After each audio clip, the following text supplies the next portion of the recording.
The deck I'm showing you today and combos and everything out of my deck that I have, the good synergies, is called VL Rinkon of the Acceptable Sector.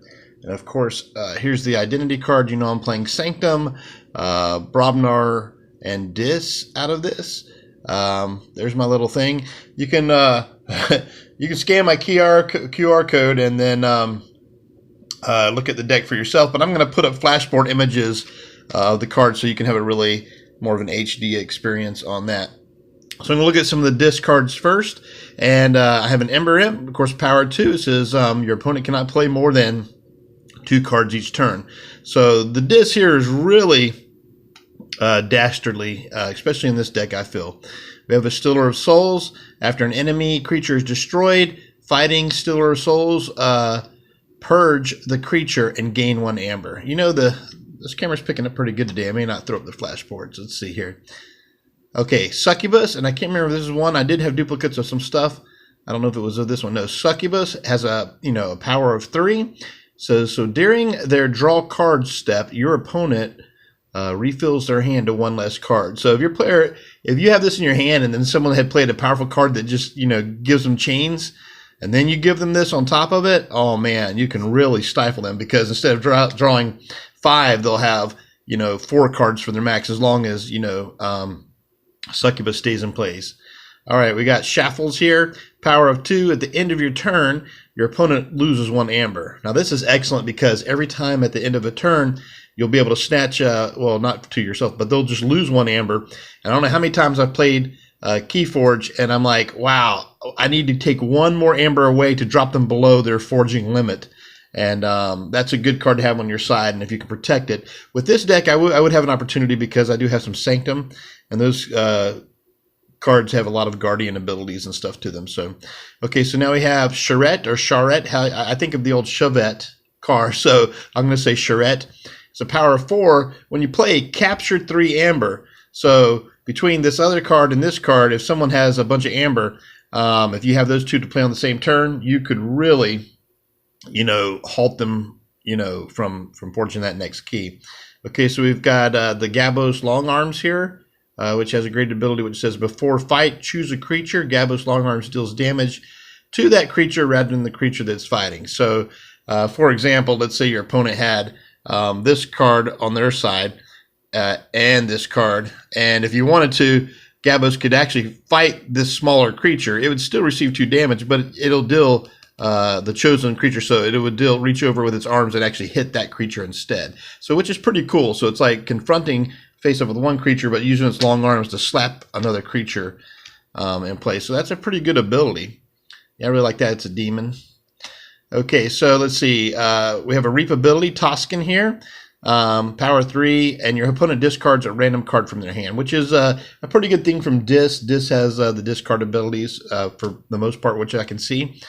We have the Terror, and there it is. That's the one. I knew I had 2 of something in here. If your opponent has no amber, gain 2 amber.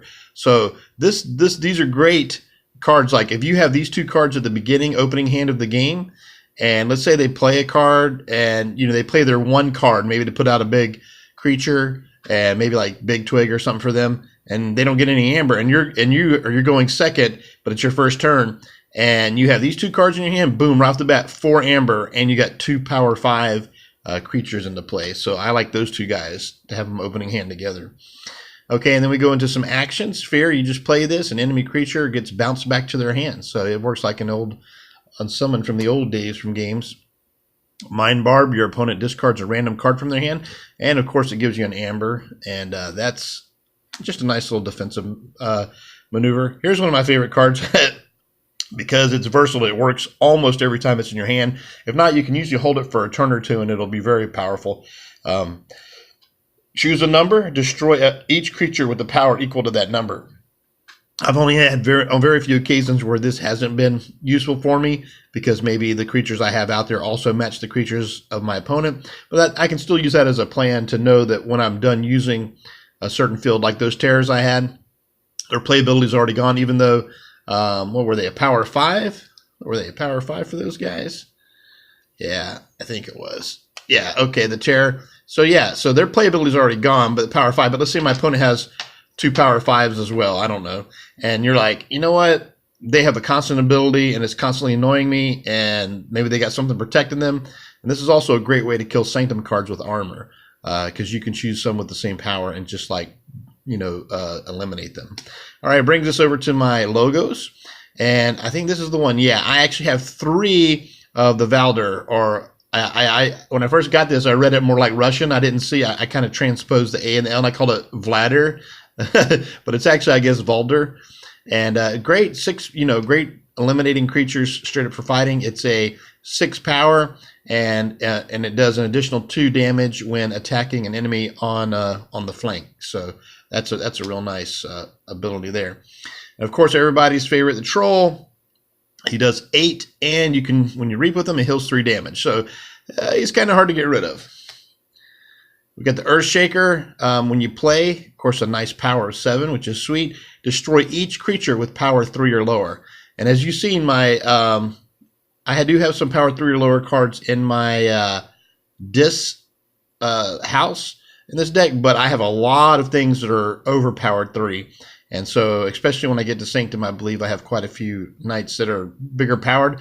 So I almost wish I had more Earthshakers than I did the Valders, but hey, beggars can't be choosers. But that actually is a really nice card. Okay, get to the actions. Burn the stockpile. If your opponent has 7 or more amber, they lose 4 amber. And I mean, that just speaks for itself. What a great way to slow someone down if they have more than that. And then Tremor, you can stun a creature of each and each of its neighbors. So I don't know how many times like someone gets out a nice little 3 creature combo and you pop the one in the middle, and then each of its neighbors, they all get stuns on them. So virtually become useless for a turn, or maybe longer than that if they don't want to activate that house. Here's a card also gives you an amber here, Barehanded. When you play it, you put each artifact on top of its owner's deck.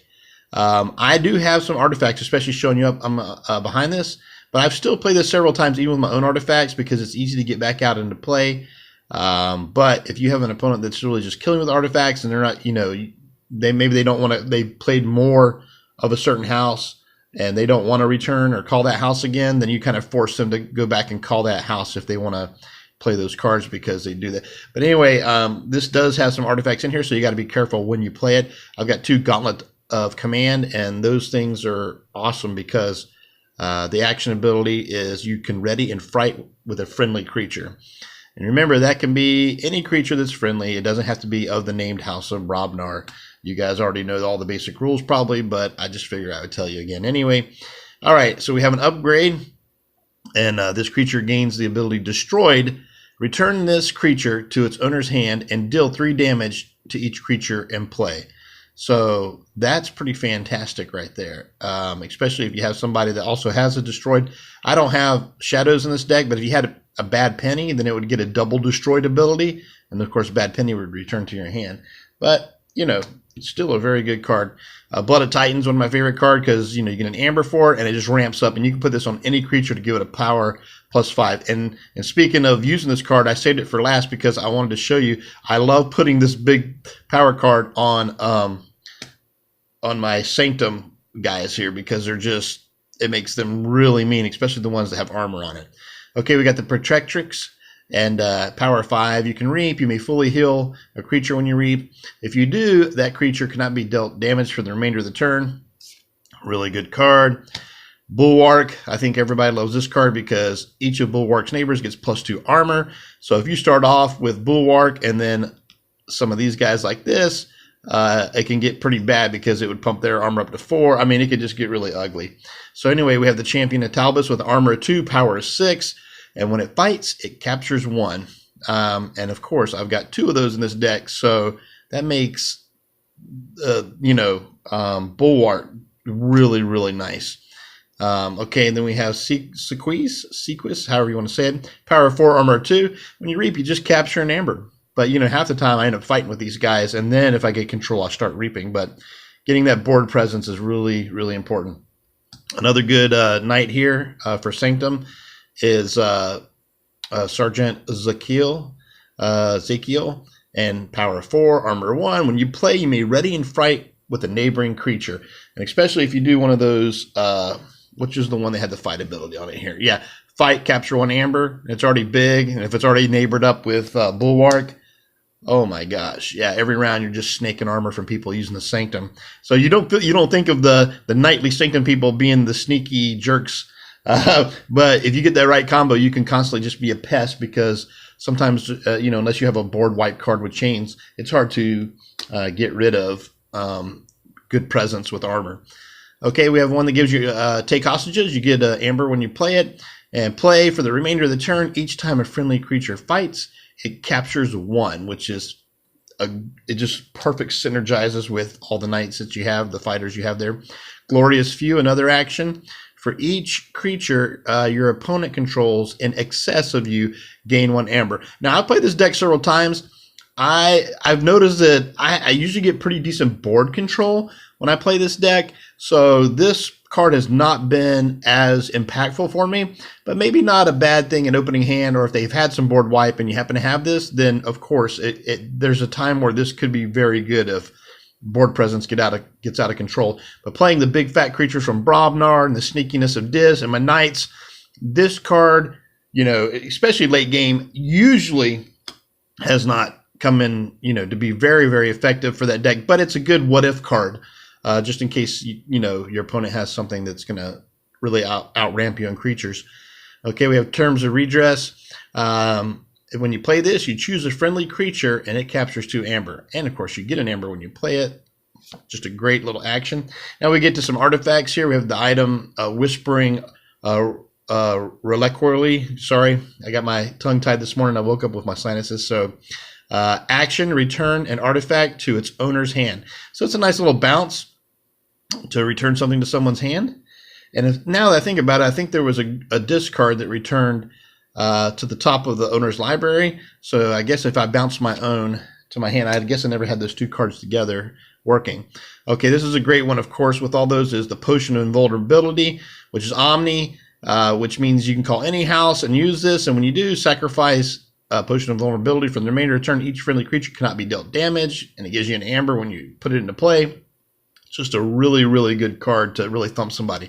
Now, my last card of this, I say this because I've only got to really trigger this once, but what a fantastic card for, in my opinion, the Sanctum, which is Epic Quest, which is, of course, an ability. When you play it, it says you archive each friendly knight creature in play. And Omni ability on any turn, if you have played 7 or more Sanctum cards this turn, you can sacrifice Epic Quest and forge a key at no cost. So if you go back through and you look, I think all the creatures I have are knights right here. Of course, there's Sanctum Knights, which makes it even more powerful. So 1, 2, 3, 4, 5, 6. So if I even have half of these guys, which I did one time, they were in play, and not that they weren't hurting, but if I'm racing to forge my 3rd key before my opponent, and I've got a few more of these in my hand, like let's say I have 3 or 4 Sanctum cards in my hand, well then I only play, like I'll call this one turn and just play this, and that's it to put it into play, and I'll return all those knights to my hand, which 3, and that would probably give me 7 for my next turn. So it's a good setup. You can wait till till the right time to play this, and then on your turn, if you play 7 Sanctum cards, excuse me, well, it puts it in your archive, and then when you're ready, you can bring those out when your hand's set up or not. So sorry, I got a little twisted on the ability. So when you play it, you'd archive each friendly knight. Now, the only thing that can hurt you, but you could use this to help you if you were going to set up for a display. But I noticed in this deck, I thought everything was demons, but actually, I think 2 of the creatures I have in here were actually demon knights. So it was the terror, actually. So if I had these in play, I would put these into my archive. Now, obviously, not a big deal, but if I had these with the Sanctums in there, that could be too much board presence that I would give up. But otherwise, that Epic Quest is just a fun possibility what-if card to come back from behind or whatever. But anyway, that is my deck called VL Rinkon of the Acceptable Sector. I appreciate you for watching. Until next time, my friends, keep the dice rolling, and in this thing, the cards flopping.